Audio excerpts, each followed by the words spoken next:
அப்ப இஸ்ரேல் இவ்வளவு கொடுமை செய்யும் போது அதை யாரும் தீவிரவாதிகள் என்றோ அவங்க செய்யறதை தடுக்கணும் என்றோ யாரும் பேசுறது இல்லை. அப்ப இவ்வளவு அநியாயங்களையும் இஸ்ரேலும் அமெரிக்காவும் தான் செய்து வருகிறது.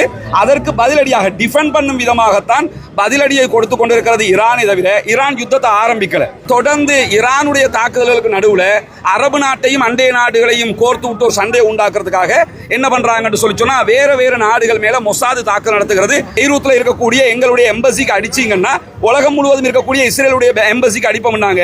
நேத்து பெய்ரூத்துக்கு அவங்க அடிச்சதுனால இன்றைக்கு மனாமாவில் இருக்கக்கூடிய பஹ்ரைன்ல இருக்கக்கூடிய எம்பசிக்கு ஈரான் தாக்குதல் நடத்தி இருக்கிறாங்க. ஒரு லட்சக்கணக்கான மக்களை கொன்று குவிச்சு முழு காசாவுமே அழிச்சாங்க.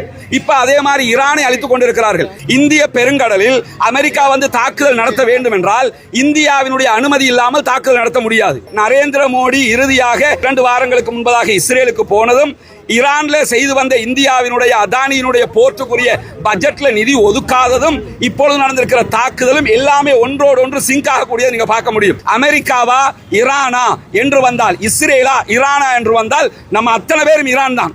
ஈரான் பக்கம் தான் நிக்கணும், நீதியின் பக்கம் நிக்கணும், உண்மையின் பக்கம் நிக்கணும், சத்தியத்தின் பக்கம் நிக்கணும், அப்பாவிகள் பக்கம் நிக்கணும். பெஞ்சமின் நெத்தன்யாகுவை விட ஒரு மனித மிருகத்தை எங்கேயும் பார்க்க முடியாது.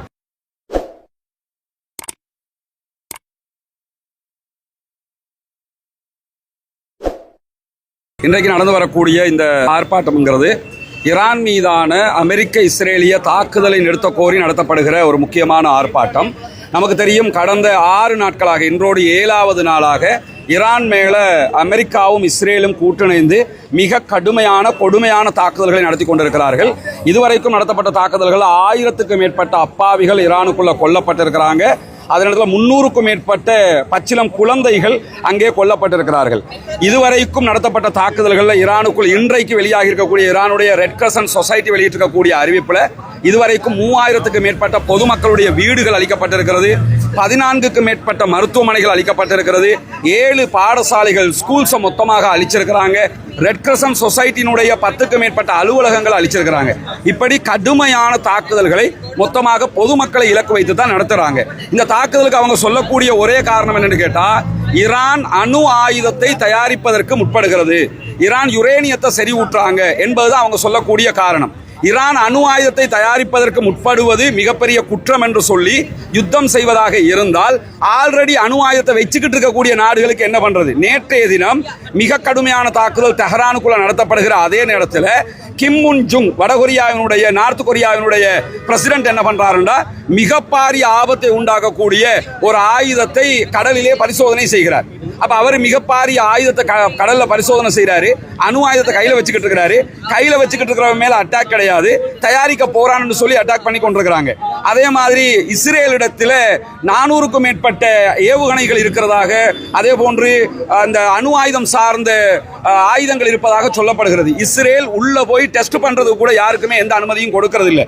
அப்ப இஸ்ரேல் இவ்வளவு கொடுமை செய்யும் போது அதை யாரும் தீவிரவாதிகள் என்றோ அவங்க செய்யறதை தடுக்கணும் என்றோ யாரும் பேசுறது இல்லை. அப்ப இவ்வளவு அநியாயங்களையும் இஸ்ரேலும் அமெரிக்காவும் தான் செய்து வருகிறது. அதற்கு பதிலடியாக டிஃபெண்ட் பண்ணும் விதமாகத்தான் பதிலடியை கொடுத்து கொண்டிருக்கிறது ஈரானை தவிர ஈரான் யுத்தத்தை ஆரம்பிக்கல. யுத்தத்தை ஆரம்பிச்சவங்க அமெரிக்காவும் இஸ்ரேலும். ஆரம்பிச்சவங்களுக்கு நாங்க பதில் தாக்குதல், எங்களை நாங்க பாதுகாத்துக் கொள்கிறோம் என்ற விதத்துல அடிக்கிறாங்க. அதிலும் குறிப்பாக அமெரிக்காவினுடைய பேஸ் எங்கெல்லாம் இருக்குதோ அங்குதான் தாக்குதல் நடத்துறாங்க. இதுல இன்னொன்றை நம்ம கவனிச்சுக்கிறோம், ஈரானுடைய தாக்குதலுக்கு இடையில மொசாதும் தாக்குதல்களை நடத்துகிறது. நேற்றைய தினம் சைப்ரஸ் மேல நடத்தப்பட்ட தாக்குதல்களை ஈரான் நாங்க நடத்தலன்ட்டாங்க. அதே மாதிரி ஜோர்டான் மேல நடத்தப்பட்ட தாக்குதலுக்கு நாங்க பொறுப்பு இல்லைன்ட்டாங்க. ஒமான் மேல 2வது கட்ட தாக்குதலுக்கு நாங்க பொறுப்பு இல்லைன்ட்டாங்க, எங்களுக்கு அது தெரியாதுன்ட்டாங்க. இப்படி தொடர்ந்து ஈரானுடைய தாக்குதல்களுக்கு நடுவுல அரபு நாட்டையும் அண்டை நாடுகளையும் கோர்த்து விட்டு ஒரு சண்டையை உண்டாக்குறதுக்காக என்ன பண்றாங்கன்னு சொல்லி சொன்னா வேற நாடுகள் மேல மொசாது தாக்குதல் நடத்துகிறது. ஆல்ரெடி சவுதிக்குள்ளேயும் அதே போன்று கத்தருக்குள்ளேயும் மொசாதுடைய உறுப்பினர்கள் கைது செய்யவும் பட்டிருக்கிறார்கள். இப்படி தாக்குதல்களை நடத்தி கொண்டிருக்கக்கூடிய ஈரானுடைய தாக்குதல்களை நிறுத்த வேண்டும் என்று GCC கோருகிறது, ஐரோப்பிய யூனியன் கோருகிறது. ஈரான் தாக்குதல் நடத்தக்கூடாதுங்கிறாங்க. ஒருத்தனுக்கு அடிக்கும் போது அவன் திருப்பி அடிக்காம இருக்கணும்னு சொல்றாங்களே தவிர அடி வாங்கி கொண்டு இருக்க முடியுமா? அதனாலதான் இப்ப ஈரான் என்ன பண்றாங்கன்னா எல்லா பகுதிகளையும் டிஃபெண்ட் பண்ணும் விதமாக அரபு நாடுகளுடைய பேஸுகள் மேல தாக்குதல் நடத்துறாங்க. அரபு நாடுகளுடைய பொதுமக்கள் மேல தாக்குதல் நடத்தல. இன்றைய தினம் இஸ்ரேலுடைய பஹ்ரைன்ல இருக்கக்கூடிய தூதுவர் ஆலயம் மேல தாக்குதல் நடத்தப்பட்டிருக்குது. அது தூதுவர் ஆலயத்தின் மீதான தாக்குதலை தவிர பொதுமக்கள் மீதான தாக்குதல். நேற்றைய தினம் ஈரான் தெளிவா சொன்னாங்க, பெய்ரூத்ல இருக்கக்கூடிய எங்களுடைய எம்பசிக்கு அடிச்சீங்கன்னா உலகம் முழுவதும் இருக்கக்கூடிய இஸ்ரேலுடைய எம்பசிக்கு அடிப்போம்னாங்க. நேற்று பெய்ரூத்துக்கு அவங்க அடிச்சதுனால இன்றைக்கு மனாமாவில் இருக்கக்கூடிய பஹ்ரைன்ல இருக்கக்கூடிய எம்பசிக்கு ஈரான் தாக்குதல் நடத்தி இருக்கிறாங்க. எனவே தாக்குதல்களை பொறுத்தவரையில ஈரானுடைய தாக்குதல்கள் டிஃபெண்ட் பண்ணக்கூடிய தாக்குதல்களை தானே தவிர பொதுமக்களை கொல்லக்கூடிய தாக்குதல்களை. ஈரான்ல 1000க்கும் மேற்பட்டவங்க கொல்லப்பட்டிருக்காங்க. இஸ்ரேலுக்குள்ள எத்தனை பொதுமக்கள் கொல்லப்பட்டிருக்கிறாங்க காட்ட சொல்லுங்க. ஆனா இஸ்ரேல் முழுவதுமாக ஈரான் மீது தாக்குதல்களை தொடர்ந்து கொண்டே இருக்கிறது. அரபு நாடுகளும் இந்த தாக்குதல்களை நிறுத்த சொல்றாங்க, யாருமே நிறுத்தாம இருக்கிறாங்க. அப்ப நிறுத்தாம இருக்கிறாங்கன்னா யார் முதல்ல யுத்தத்தை நிறுத்தணும்னா அமெரிக்கா நிறுத்தணும், அதே போன்று இஸ்ரேல் நிறுத்தணும். இந்த ரெண்டு பேருமே நிறுத்தாம ஏற்கனவே காசாவுல 1 லட்சக்கணக்கான மக்களை கொன்று குவிச்சு முழு காசாவுமே அழிச்சாங்க. இப்ப அதே மாதிரி ஈரானை அழித்துக் கொண்டிருக்கிறார்கள். எனவே ஈரானுடைய தாக்குதல்கள் பயங்கரவாதம் என்று யாரும் சொல்ல முடியாது. ஏன்னா நேற்றைய தினம் பெஞ்சமின் நெத்தன்யாகு பேசும்போது ஈரானுடைய அரசாங்கத்தை கவர்மெண்ட்ங்கிறாரு.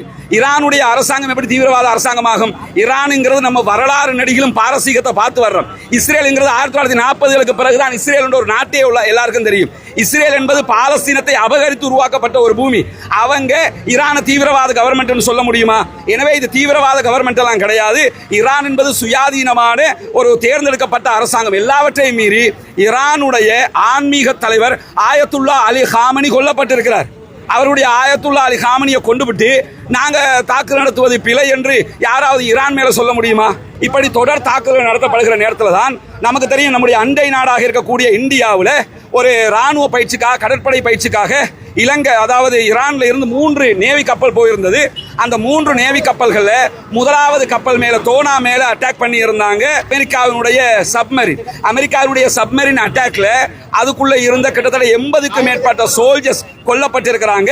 அதே போன்று 30க்கும் மேற்பட்டவங்க படுகாயம் அடைந்து இலங்கையினுடைய கராப்பிட்டிய, தென் மாகாணத்தினுடைய கராப்பிட்டிய மருத்துவமனையில அட்மிட் பண்ணப்பட்டிருக்கிறாங்க. 30 பேர் அட்மிட், 80க்கும் மேற்பட்டவங்க கொல்லப்பட்டிருக்கிறாங்க. இது எங்க வச்சு நடக்குது? இந்திய பெருங்கடலில் நடக்கிறது. இந்திய பெருங்கடலில் அமெரிக்கா வந்து தாக்குதல் நடத்த வேண்டும் என்றால் இந்தியாவினுடைய அனுமதி இல்லாமல் தாக்குதல் நடத்த முடியாது. இந்தியாவினுடைய பேச பயன்படுத்தாமல் தாக்குதல் நடத்த முடியாது. எனவே நரேந்திர மோடி இறுதியாக 1 வாரத்துக்கு 2 வாரங்களுக்கு முன்பதாக இஸ்ரேலுக்கு போனதும் ஈரான்ல செய்து வந்த இந்தியாவினுடைய அதானியினுடைய போர்ட்டுக்குரிய பட்ஜெட்ல நிதி ஒதுக்காததும் இப்பொழுது நடந்திருக்கிற தாக்குதலும் எல்லாமே ஒன்றோடு ஒன்று சிங்க் ஆகக்கூடியதை நீங்க பார்க்க முடியும். அவரு பட்ஜெட்ல, இந்த கடைசி பட்ஜெட்ல இந்தியா ஈரான்ல செய்து வந்த போர்ட்டுக்கு 1 ரூபா காசு கூட ஒதுக்கல. அதுக்கு முந்தைய பட்ஜெட்ல 500 கோடி ஒதுக்கினாங்க. ஒதுக்காத நேரத்தில் உடனே இஸ்ரேலுக்கு போறாரு. இஸ்ரேலுக்கு போய் வந்து 2 வீக்ல யுத்தம் ஆரம்பிக்குது. 2 வீக் யுத்தம் ஆரம்பிச்சு 6 நாட்களுக்குள்ளாக இந்திய பெருங்கடல தற்போது அவர்களுடைய தோனா கப்பல் மேல கடுமையான தாக்குதல் நடத்தப்படுகிறது. இன்னும் சொல்ல போனா ஈரானுடைய நேவி கப்பல் யுத்தத்துக்கு வந்த கப்பலே கிடையாது, அவங்க பயிற்சிக்கு வந்த கப்பல். திரும்ப யுத்தம் ஆரம்பிச்சு ரிட்டர்ன் போக முடியாது. போக முடியாதனாலதான் இந்திய பெருங்கடல்ல அவங்க தரிச்சு நின்றாங்க. அது இன்டர்நேஷனல் பார்டர்.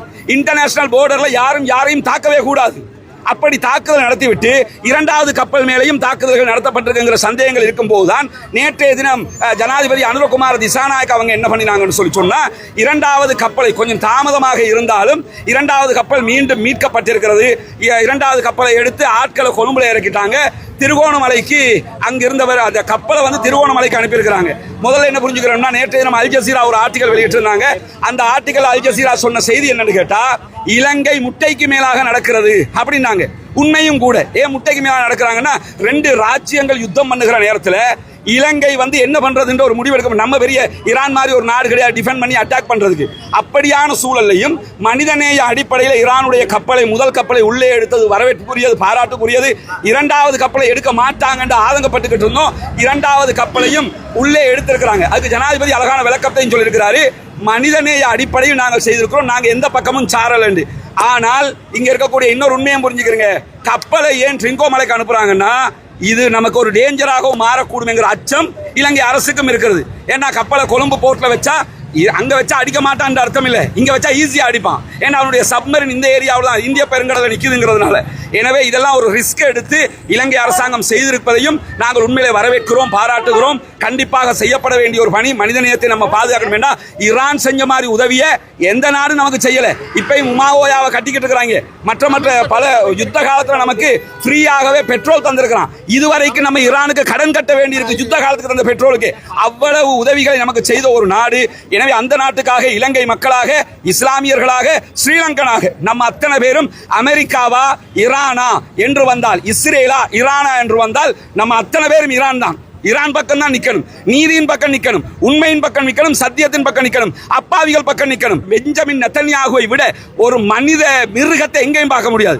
ஆயத்துல்லா அலி காமனி இந்த தாக்குதல் விவகாரத்தில் அமெரிக்காவுக்கு உடனடியாக அட்டாக் பண்ணி சொல்லி ஆர்டர் கொடுக்கவே இல்லை.